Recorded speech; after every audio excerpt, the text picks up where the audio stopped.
për fat keq, ne kemi qenë dëshmitar të atij regresi që ka psuar standardi politik dhe akademik i përfaqësuesve të popullit, ku dy përfaqësuesit më tipik pastaj të pikës fundore ishin ata që dolën me pranga dhe ata që u ulën në karrige kur Partia Demokratike la karriget.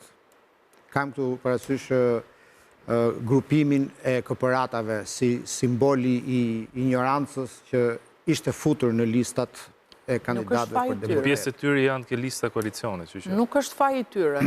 Padyshim. Ju referuat apo thatë pak më parë vështirësim për të rritur një klasë politike. Unë kam menduar që fajtorët për mungesën e gjeneratave të reja të politikës jeni ju, të vjetrit. Sepse ju jeni shndruar si ajo pema, me hije të rënd, që nuk lejoni që brenda rrezës së kësaj hije të mbijnë pemë të tjera që të mund të rriten. Dhe çfarë ndodhi në Partinë Demokratike? Pas gjithë kësaj lufte, edhe në kuptimin më të mirëfill të fjalës luftë, Partia Demokratike arriti të bëhet si para 10 vitesh.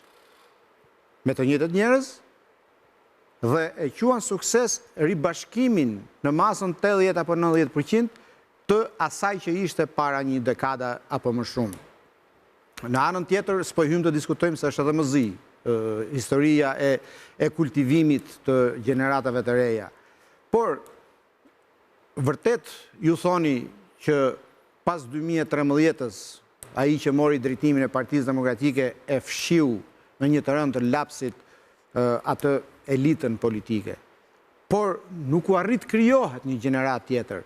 Dhe sot, pas 35 vitesh, ne vazhdojmë të kemi në kutin e votimit kandidatin për kryeministër sërish Sali Berishën. Ka që pamundur është ky mjedis politik në kampin e opozitës të prodhonte një leadership të ri.